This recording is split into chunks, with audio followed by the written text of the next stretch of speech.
There we go.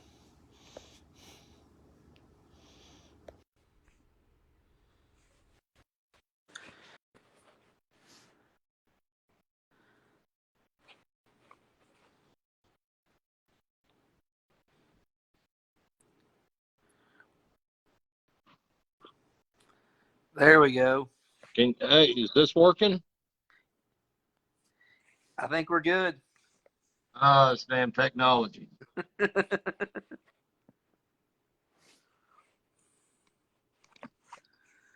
are you doing tonight? Oh, pretty good. Hold on, let me get this thing put back in the.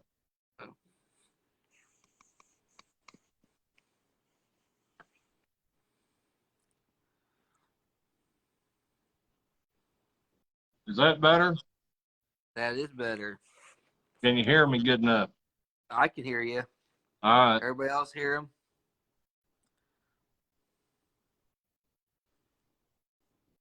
Well, you're sideways. Besides that, I don't know about. All right. That I don't. matters.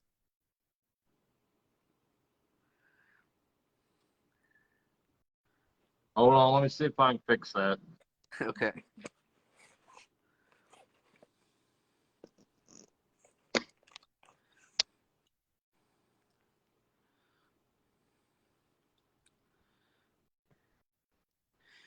You got the crowd in the background. That's a good one.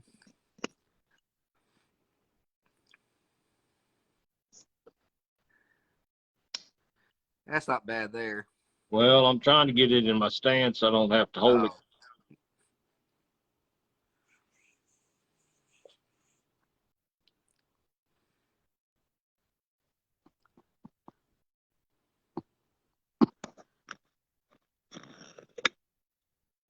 Well, that ain't gonna work. So We'll just do it. But you can be sideways. It don't matter. well, I guess we'll try to go with this. Sounds good. So first off, introduce yourself. What's your team name, and how long have you been competing? Well, the team name's Uncle Bubs BBQ LLC, and started competing in April of 2006. At that time, it was Bubba and Jeff's Barbecue. I competed with my buddy Jeff Spurgeon out of Kansas City, and that's how we started. So it's been, 16 years I've been doing this. Loving every minute of it, right? Sometimes majority of it. It's not so much about the competitions. It's about the friendships and stuff like that you meet and stuff like that during that time. So, I wouldn't have a lot of friends that I got if it wasn't for this barbecue deal. Yep. So what got you into competition barbecue? Well, to be honest with you, I seen a lot of that stuff on TV, and I thought it'd be fun. And we just, I called Jeff up and said, "Hey," I said, "they got one of them cooking deals down there at Warsaw. Do you want to do it?" And he said, "Yeah, sound like a lot of good time." Said we drank a lot of beer, and we did drink a lot of beer back in the days. So, and that's how it basically started. Yeah, that's kind of what Pit Masters is kind of what got me started on it. So, what first got you started cooking on drums? Because you were cooking on drums way before they became popular. Well, what got me started, and Jeff and me started cooking on drums was up in Kansas City. There was a guy called Jay Van Tool, and he originally come up with the idea of cooking in drums 40 some years ago. And his first drum cost him $1.28 to make. It didn't have any holes in it or nothing. If he wanted more air into it, he just got a stick and stuck it in there and propped the lid open more, and that's how he got it hotter. If he wanted it colder, he just decreased how much air got into it. Wasn't no holes or nothing in it.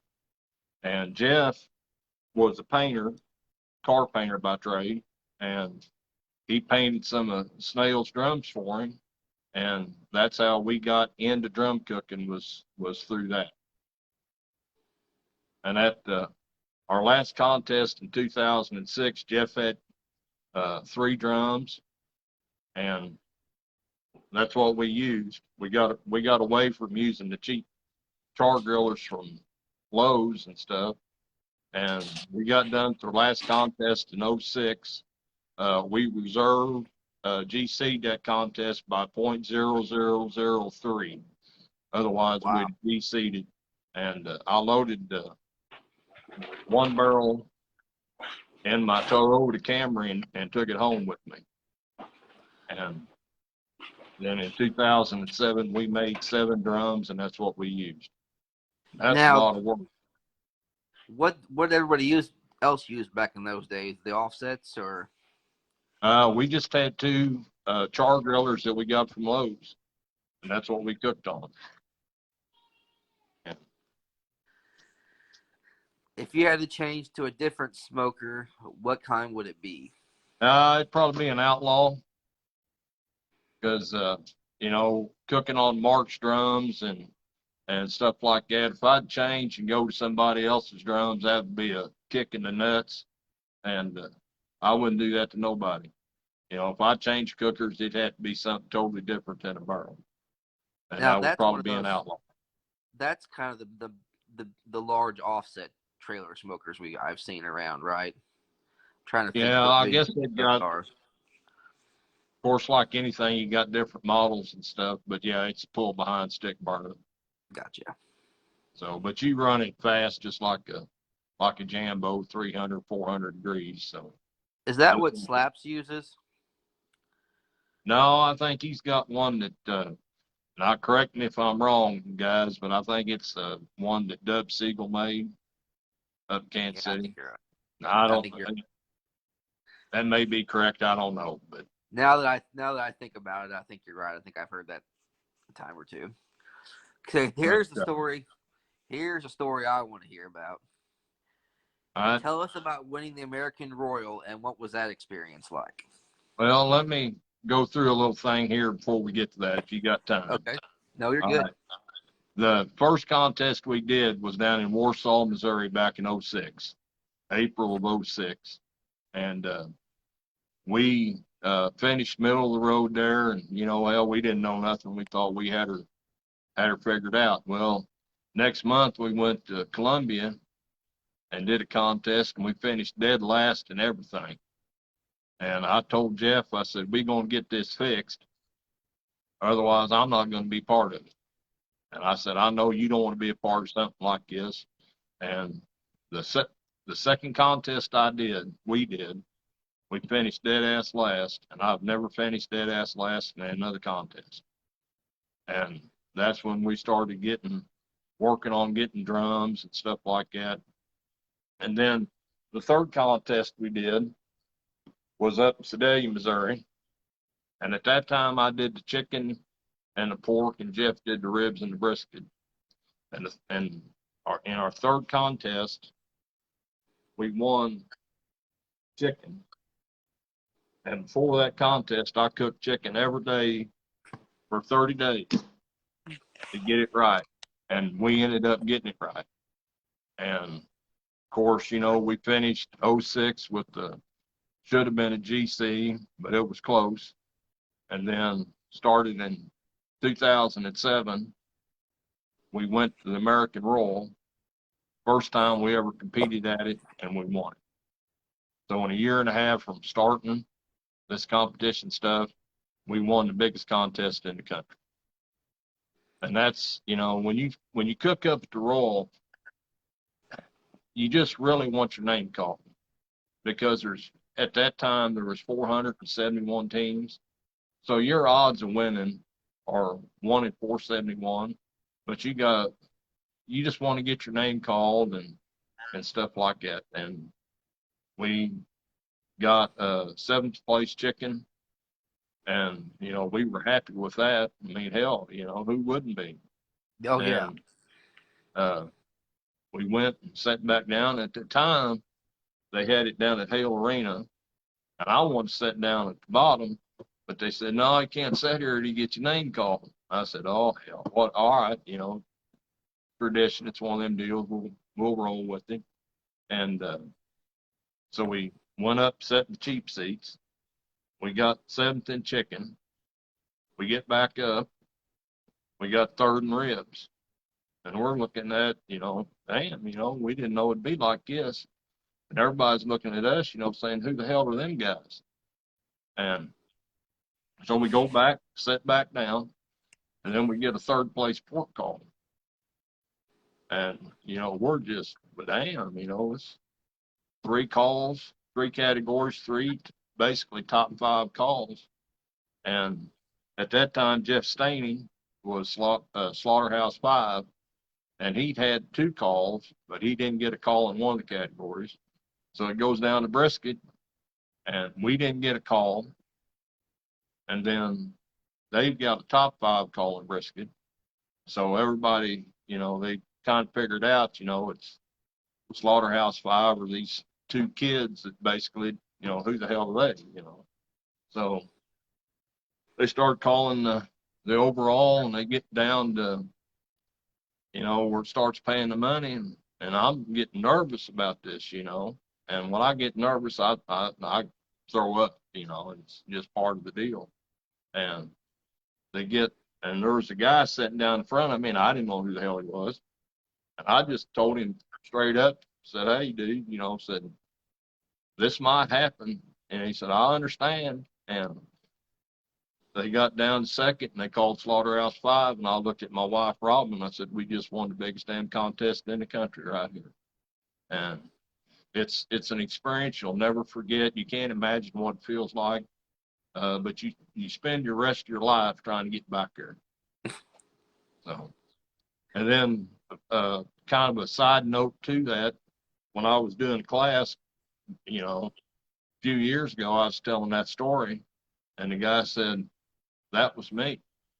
And he was at my class, and it was Ron Milhouse, and he's a organizer and a contest rep for KSBF. So, I mean, that's just a small damn world. That is I love that story. So, out of all, sorry, I skipped one. Have you always created your own rubs and sauces, or what got you started doing that?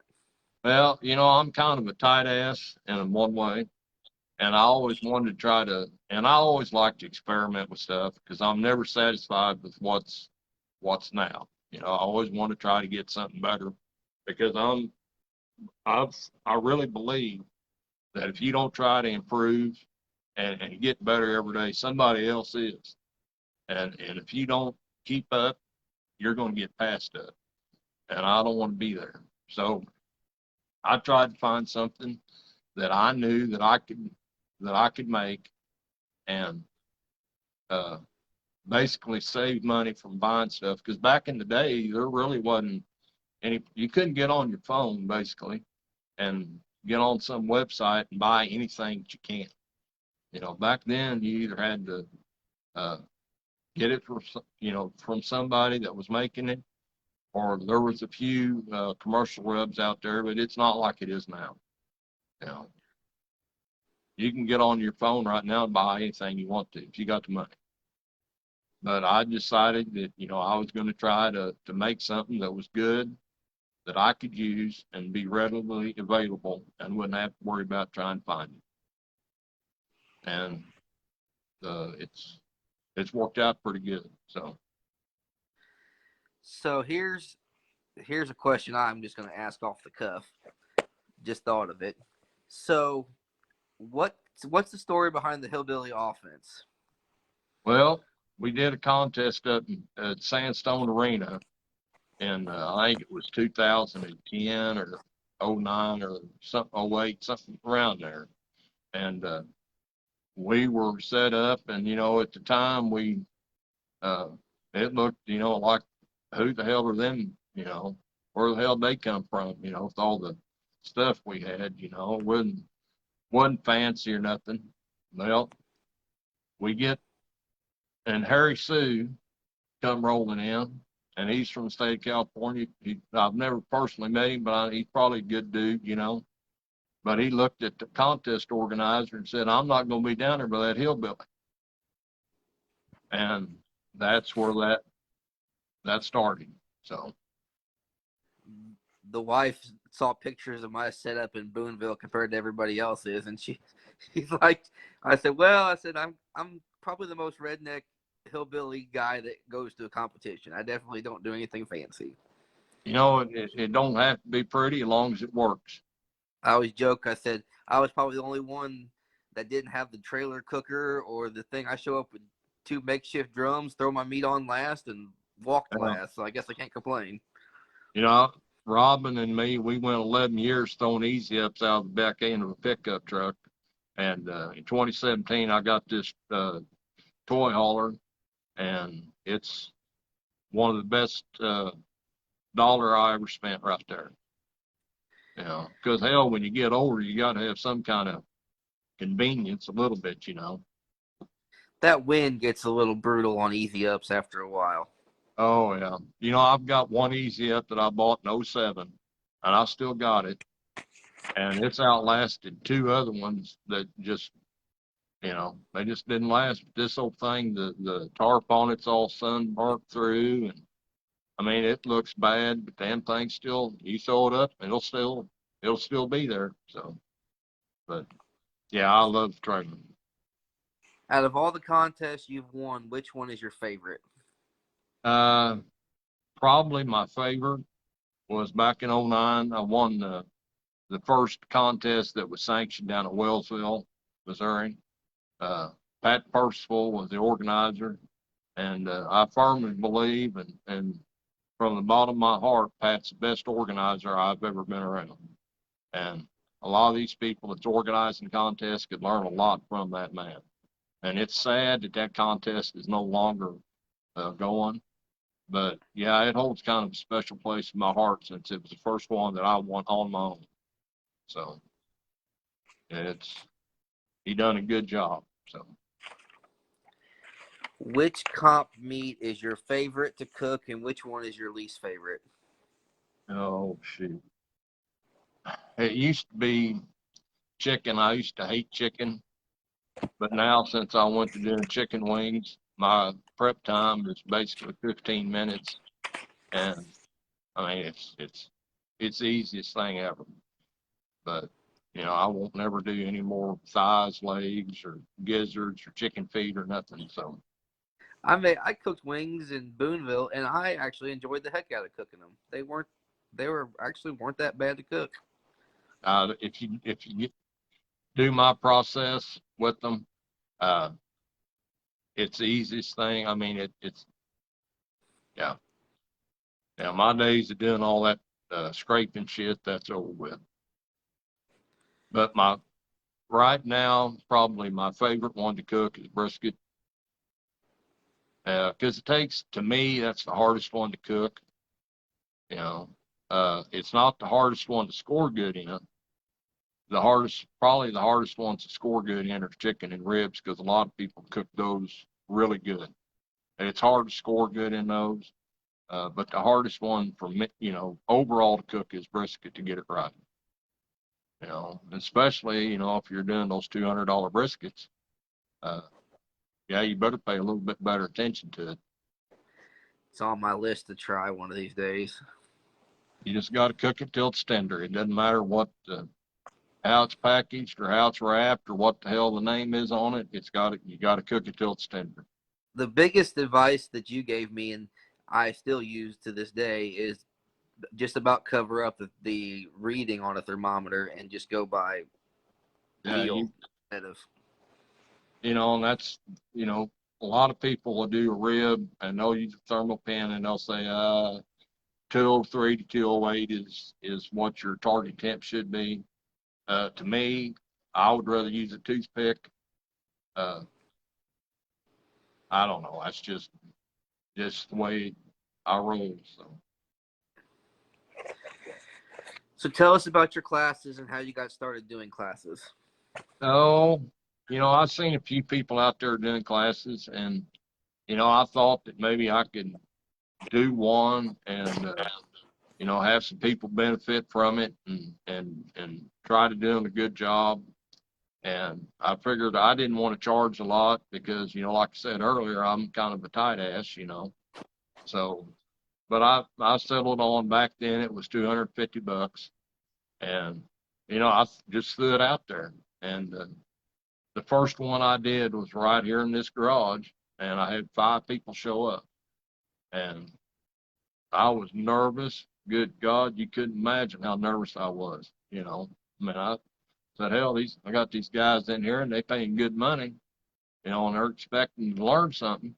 Well, I damn well better do a good job. And, you think a lot of people think doing a contest is tough. Put on a cooking class and try to make sure that you do it right. That's a whole nother deal. But that's Mark Hunsaker. He contacted me and he told me if he would, uh, if he could trade me a spot in my class for one of his drums, would I be open to it? And I said, yeah, bring it down, about a week before, and let's put a fire in it and show me how you operate it. And we did. And that's been a relationship, for the past 9 years that I wouldn't trade for anything, And I don't say that because I'm trying to pimp his drums or anything like that. I've never been that kind of person. If I believe in it, I'm going to say it, you know. So, and that's one reason why I don't ever get any sponsorships or anything like that, because I don't want them. I want to do it and make sure at the end of the day, that's what I wanted to do. Not what somebody was trying to give me or use this or use that. That's just, I've never been that. So do you have any classes that goes coming up? against the norm. Do what, Bradley? So do you have any classes coming up? Well, I may try to have one in December this year. This time of year, it's hard to get, people to commit to something, especially now, another 2 or 3 weeks, kids are going to be going back to school. And, people are just busy in the summertime, Well, for anybody on the fence about taking his class, I've taken his class, and it is great. The information you learn in that class is bar none. And the best thing about it, and I'm still sure it's still that way, if your spouse wants to attend, they can get a seat in his class with no charge. I don't charge for your spouse. If you got a girlfriend, I don't charge for that. And I'll just leave it at that. I ain't gonna go the other direction, but yeah. Let's see. But no, was great information, especially if you want to just get started, knowing where to start. Because the thing about competition barbecue is you will chase your tail forever trying to figure out what everybody's looking for. And one thing I've learned, and it's kind of weird to say this, it's not what you like, it's what the judges like. Because there's been times I've taken a bite of this going, this isn't what I like, but this is what's probably going to score the best. Well, it's like I said before, a lot of times what gets you into trouble is trying to cook too good. And it's hurt me a lot in the past. But, really at the end of the day, you don't, it's just like driving down the road. You got the white line here and the white line on the other side and the center line in the middle. You need to shoot right at the center line. If you get a little bit away from that, you're going to try to either offend too many people or, please not enough. So your goal is pretty much center line, center of the road. Yeah, you can very much overcook something. Yeah, not too spicy, not too sweet. But it's just like a lot of guys' pork nowadays tastes like a hot dog dipped in maple syrup. Yep. But if that's what they want, I can give them to them. I kind of hate how the judges can dictate. I mean, I understand you're cooking for them, but it just swings the whole way things are cooked now into that. Well, Bradley, if you do this deal long enough, when something's good or when it's bad. you know, and you have to be your best judge. You know, if you're happy with it, it really doesn't matter what anybody else says. You know. But I've already learned you got to have thick skin, or Oh you won't yeah. get past your first contest. Yeah, I mean, if you get butt hurt over a little bitty thing or that, this ain't the right deal. You There know. was a guy that was doing his first contest in Colombia, and he was just going on about why the judges gave him a certain score. And I looked at him. I said, "Look at that paper for about 5 minutes, and then throw it in the trash." Yeah. Oh, it took me a long time to get over that, but I'm I still learned learning. that. I'm not gonna lie. I'm still learning it. Well, you will. I mean, and if you don't get worked up over it, there's something wrong there too. You know. That's kind of like getting worked up and excited during turn-in times. I apologized to my son before and after turn-ins at the last competition. You know, speaking of that, I was doing a contest up in Kansas City, North Kansas City, and of course at that time we just had an easy up, and I'm in there and it's getting tight on time, and I'm trying to slice the brisket, and this lady walks in and she sticks the camera right down on my knife and brisket while I'm trying to slice it. And I just Ooh. told her straight up, I said, ma'am, I said, you need to back out of here, you know, and let me get this done. And then if you want to do whatever, that's fine. But if right now at this time, you need to leave. Well, she just stuck it back down in there. And I said, ma'am, said, I'm done with being nice. Now, if you don't leave, you're, I'm going to cut you. I said, I'm not playing games or anything like that. I've got to get this done. You need to get out of here. I said, I don't know what else to tell you. No. But that's the only time I've ever been bothered with doing attorney. And she finally smartened up and got the hell out of there. But, you know, I'm not going to throw away a contest because somebody wants to take a picture while I'm trying to do attorney. You know, Come by after turn-in, and I'll let you got sample more. it. I'll do whatever. Yeah. If you want me to stand on my head, I'll do it. If I could get that done, I'd do it. But at the time, I don't want nobody bothering me, you know. But, So here's a big topic of conversation. What is one thing or rule you wish KCBS would change? well, there's a lot. It's hard to nail it down to one rule. But for a long time, you know, what I would want them to change is the garnish rule. I don't think we need that. Uh, but, you know, they want to keep it. So you just have to deal with it. And probably the other thing, you know, I was on the board of directors there for a while back in 2017. And whenever you had all these questions and stuff like that that you had to fill out, answer, and you know, for people to vote on it and stuff like that. And they never addressed any of those things that we put, you know, we had answers to in the questionnaire. And to me, the first board meeting that I sat through, it started on a Wednesday and ended on Thursday. So, you know, when it takes 6 hours to get something done, you know, I just got to the point. I said, you know what? I said, I don't need this. I know I've got other things that I need my time that's better, you know, for me than sitting through here. And I know for a fact I probably fell asleep a couple times, you know, but during that, but it is what it is. And I just said, you know, there's something else that's better for me, you know. So this has been thrown around and been asked a lot, and I want to see your opinion on it. They're talking about doing a 2-meet master series that's been thrown around. What is your thoughts? They're trying to save money because I know that gas and everything. Because I'm sure you've noticed team counts this year are way down. Well, yeah, and I think the biggest reason for that is fuel cost. You know, like for my truck pulling that trailer, it cost me probably for every 10 miles, cost me a gallon of fuel. So, you know, I go 50 miles, uh, that's $25, you know. And a lot of these guys, you know, that adds up. It's, you know, and the entry fees have gone up. And, you know, I don't think there's a real good answer to try to fix that part of it, because it just costs more to do stuff nowadays, and a lot of that too is you get a lot of these guys that are competing that see so-and-so using this, so-and-so using that, it's a monkey see, monkey deal, dude. You know, you don't have to cook the high dollar stuff.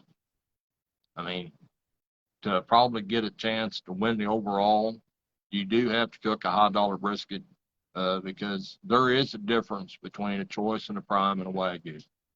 Uh, I've had first place brisket at the American Royal and first place at the Jack Daniels.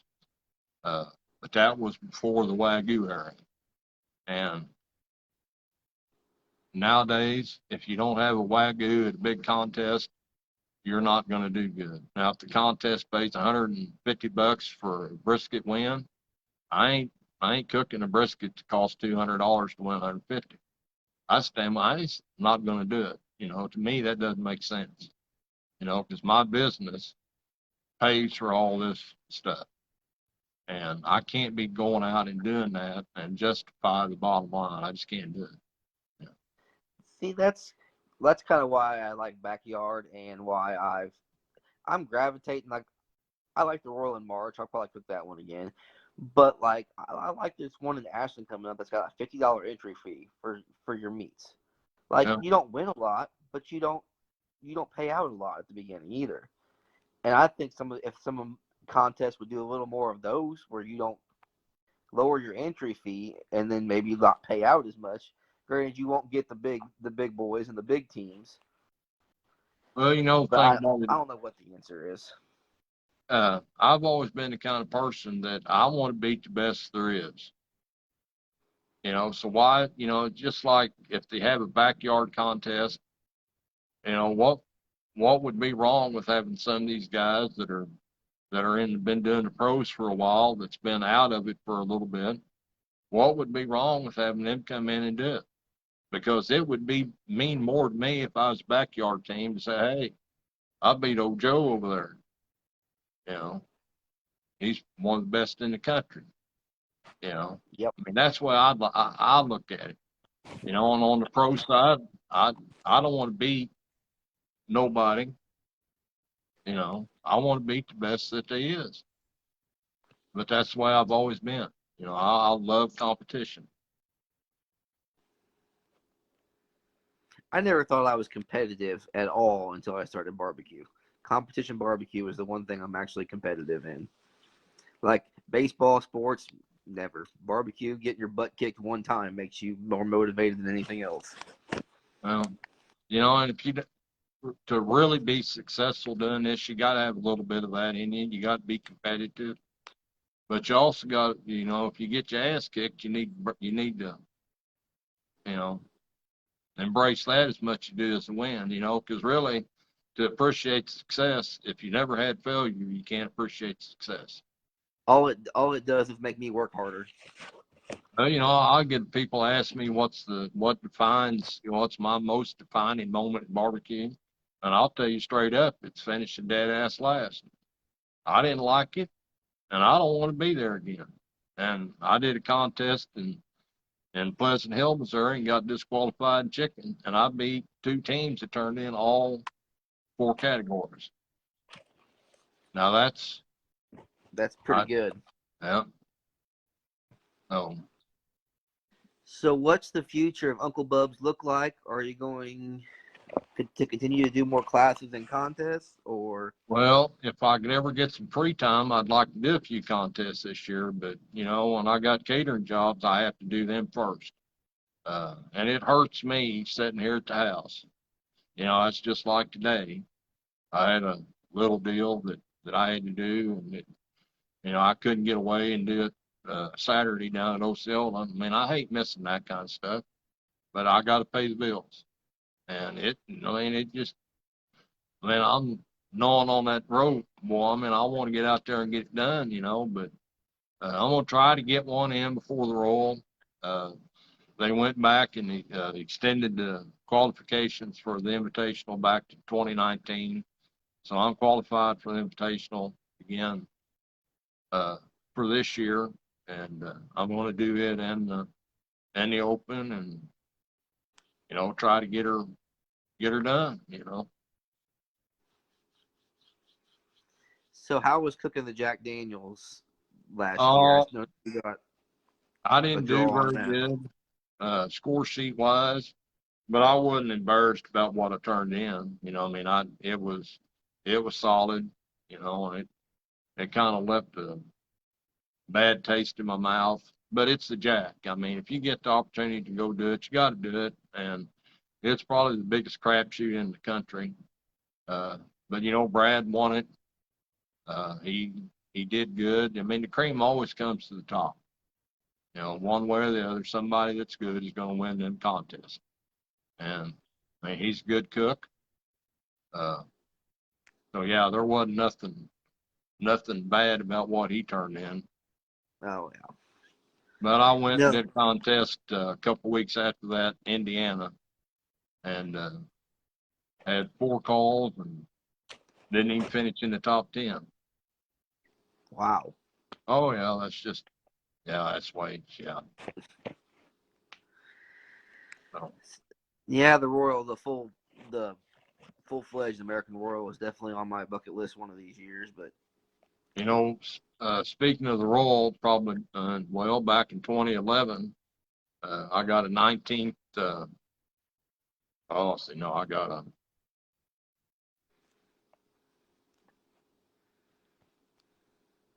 I can't remember what's chicken, or I didn't get a chicken call.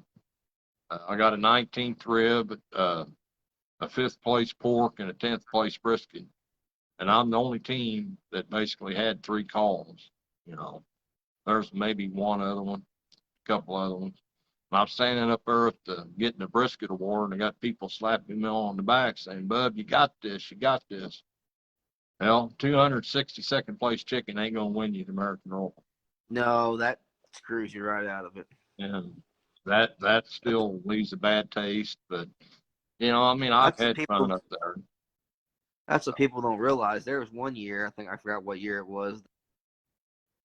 They got it with no no top 25 calls, and the reserve granted it. Now, uh, Donnie Teal and Bart Clark from boys from Tornado Alley, they didn't get a call. But if like back then, they probably called 15 or 20. And I mean, if you can get 21st, second in every category, you're going to win it. Yep, it's got to be consistent. Yeah, and that's hard. I mean, it used to be you could have a little misstep in a category or something and still win these contests. Not anymore. You got to be consistently top 5 or better to have a chance. I Well, mean, that's like I see all these teams on Facebook that post all their results, and they get 4 calls, and it's like 7th overall. I'm like, how the heck do you get 4 calls and only still end up 7th? But they were higher calls, or they were. well, and it's hard. It's hard to beat teams get 180s. I mean, it really is. And Lord, and I'm thankful that last year I finally got that son of a bitch. I've been working on it forever. I've been so close in the past, in every damn category. And, I just basically said, well, hell, it ain't never going to happen.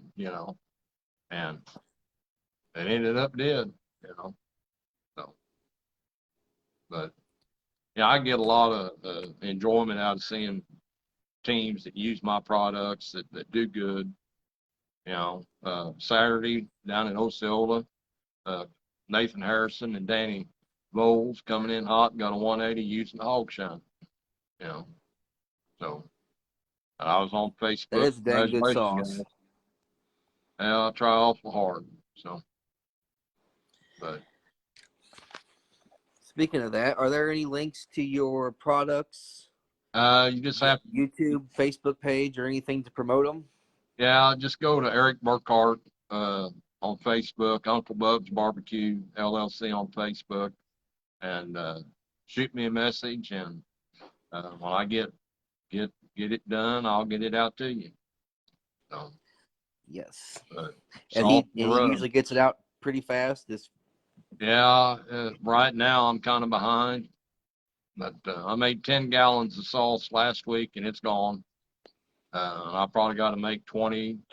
I, I just got an order that popped up on my phone here, and that's going to take a while to get that one done. So, but I just wish that there was more money in it to have it done commercially, but there's not, you know.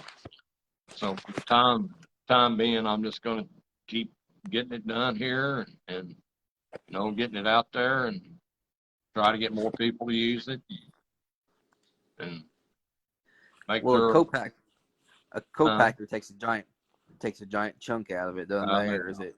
Oh well, yeah. I mean, you're basically working for nothing. Even if you don't do anything, they do all the work and stuff like that, and you still have to sell it. You can't afford to have a distributor do it whenever you're only making so few gallons. You know, it doesn't. And as high as fuel is now, you just can't afford to drive all over the country selling sauce that you maybe make 50 cents a bottle on. Yep. You know, more power to the guys out there that's getting it done, though. Yeah. They got my respect. So, what advice would you have for the new people to barbecue competitions? Well, I always tell them, anybody that if you start this, and if you can't have fun doing it, don't do it. You can save a lot of money sitting at home being miserable than you can be out there spending $1,000 a weekend being miserable. You know, if I'm gonna be miserable, I damn sure ain't gonna throw a grand at it, you know. But you just got to find something that you enjoy. And like I said at the start, it's not about winning and losing. It's about the people that you meet and the friendships and the experiences and the memories, because you can't replace that kind of stuff. You know, you just can't. And to me, just like the roll, yeah, it's barbecue competition, but to me, it's a homecoming. I get to see people that I don't get to see for a year at a time, and some of my best friends, over in England, you know, if it wasn't COVID, they'd been there back in 21. But hopefully, Ed and Emma from Bunch of Swines, they make it Bunch of back. swines. That's what I was trying to remember. They've been by me every year that they've been at the roll, and back down when it's at Kemper and all that, from there to the Chief Stadium. Thank God it ain't there no more. That was a miserable So you mess. didn't like Arrowhead worse than Oh, it was terrible. Speedway? The Speedway's a hell of a lot better than Arrowhead. I like the West Bottoms when they had that backyard competition. That's Yeah. a nice little. It's kind of nostalgia. It's not a. Yeah. Well, I mean, it's the reason they moved it's money. They run out of space where they couldn't have the big ass parties. And the roll is not about you and me and the guy over here cooking it and stuff like that. It's about, the parties and the money, and it's never Which is going to change. So you just got to live with it and do with it the best that you can.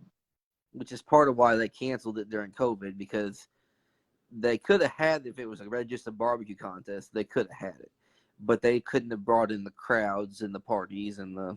Yeah.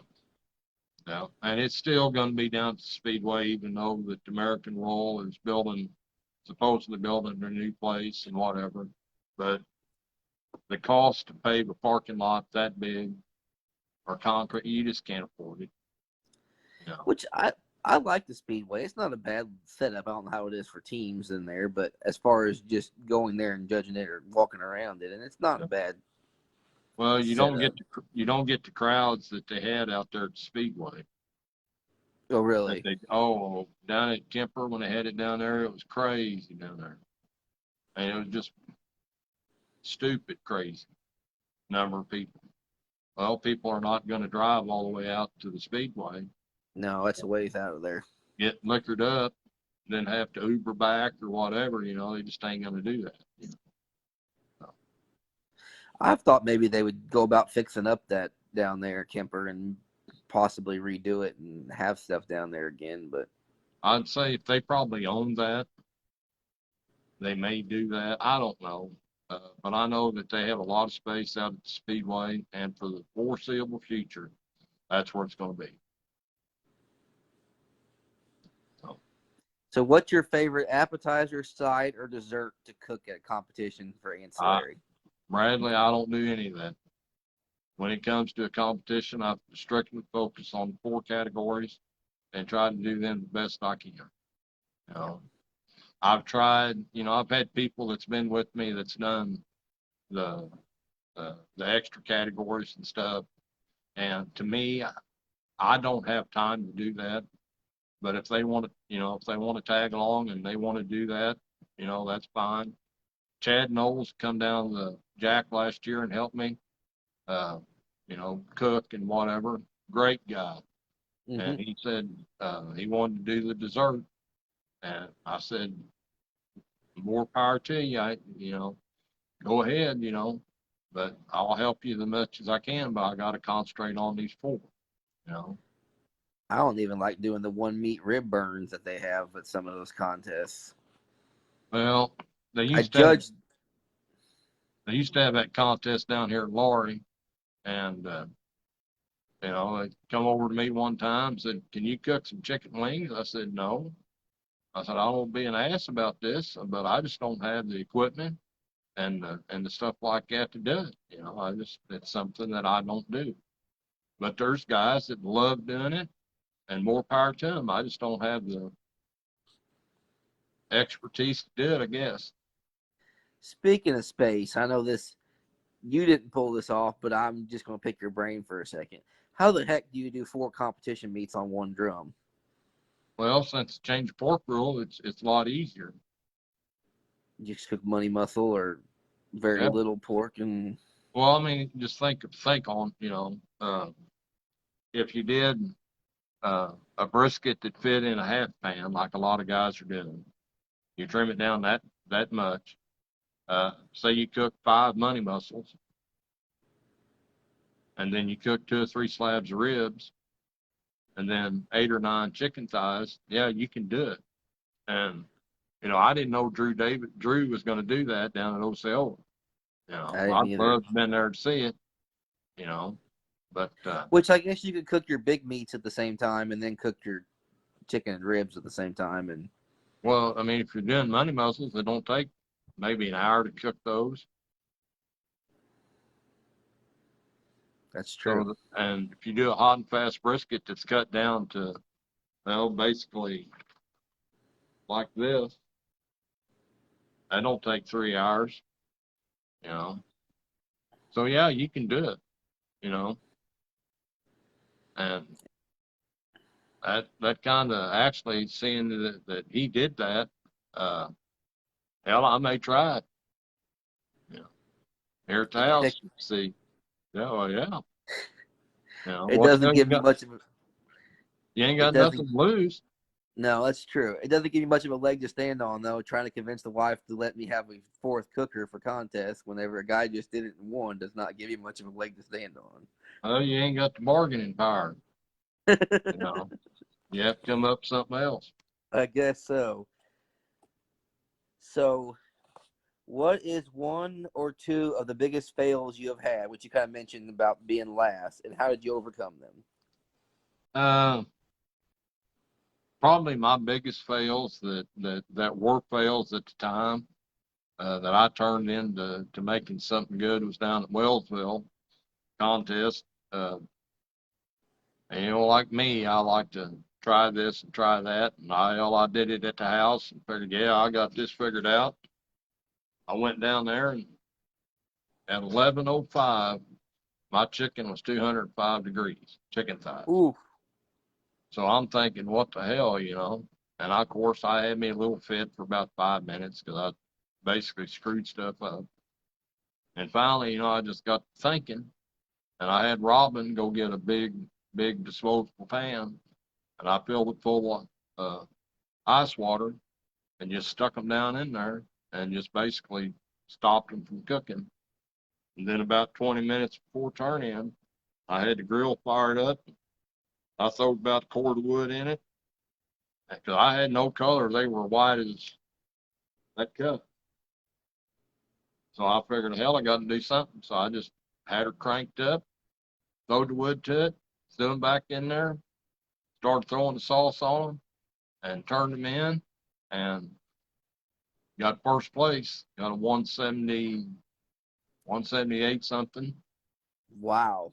And Randy Kern was over there next to me, and Randy said, "You gonna do that again?" I said, "No, I don't believe I am." I said, "I think I'll try to do something different next time." Even though I did good, I wasn't going to push my luck, It seems But like you hear those stories of crazy that it's like if somebody overcooks something or has something where it's a big fiasco and they still end up doing good.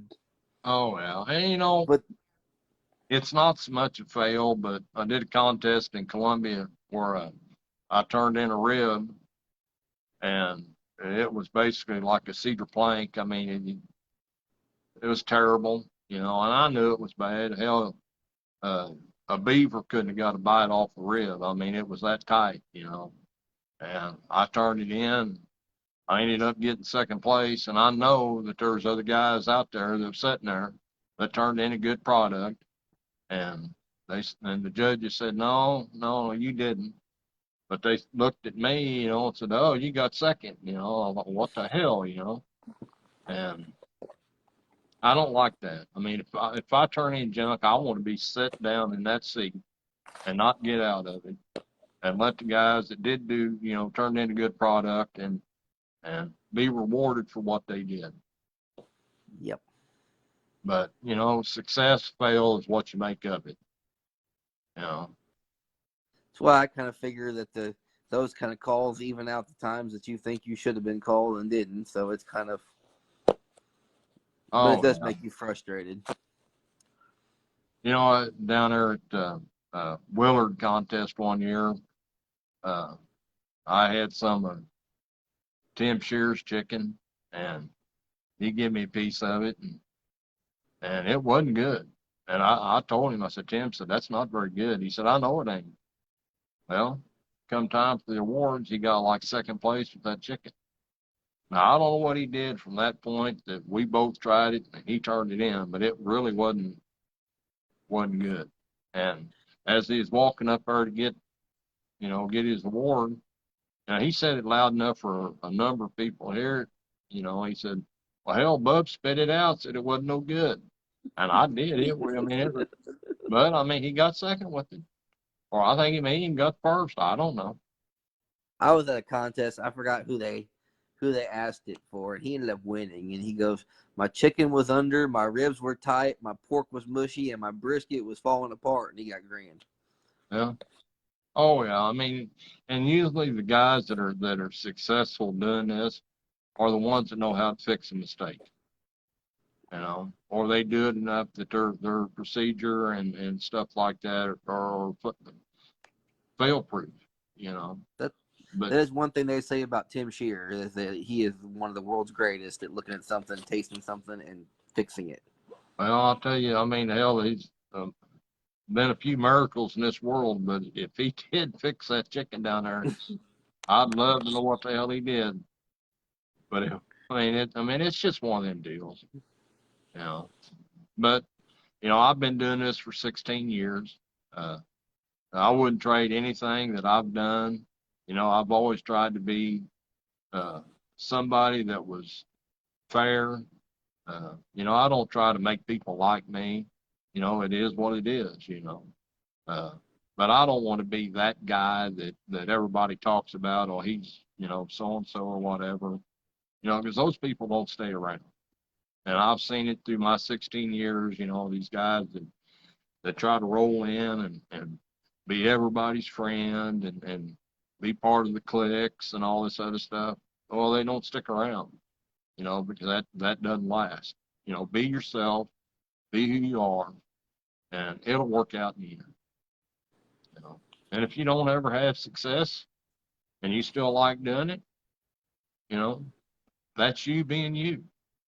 And I don't have, I can't change that. I wouldn't want to change that. Yep. But if you're out there doing it and you want to try to be better or whatever, or get this my crazy ass look at stuff, when I put a class on, I don't think you'll be disappointed. The only thing my wife says is that she should have went to my class, or should have went to your class that day, because she pays more attention than I do. And she's like, "Well, how'd Bub do it?" I'm like, "Well, I think he did it this way." She's like, "Dang it, I should have went." When I do classes, I have to have people that help and stuff like that. So the next one I have, if you want to come help, bring her with you, and and she can sit off to the side and pay attention, and you can help me. I'd love to do that. I might take you up on that. So here's my last question. This is a personal question after my chicken failure from yesterday. Have you cooked legs at a competition? I have never cooked legs. For the simple fact is, I hate legs. I don't like eating them. So I will not do them at a competition. I tried to trim them the way they say to trim them, and it was a failure.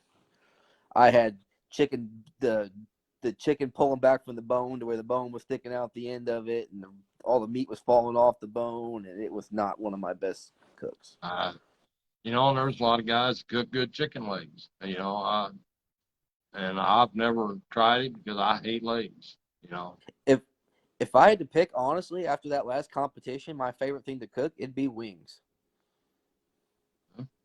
I mean, if you think about it, when somebody goes out and eats chicken, they're sitting at the bar or whatever, they don't order thighs or legs or anything like that. They want chicken wings. And these judges, they're so tired of seeing thighs, legs, thighs, legs. So if you give them something that, that's good, you got a pretty good chance of maybe doing good with it. At least that's the way I look at it. I'm done with thighs and legs. I'm not gonna mess with that. Nope. So, just the prep trimming time on thighs is ridiculous. It takes me 15 minutes and I turn in flats. I don't turn in drummies. It takes me like 15 minutes to do 18 chicken wings. And then if I want to cook the drummies there or here at the house or sell them to a customer or something, I just throw them in vacuum seal them, freeze them, and do it that way. I take 1/2 pound of chicken wings to a contest, brine them for 2 hours, take them out of the brine, and I'm done. That's my prep work. Yep. So, Anybody else have any questions?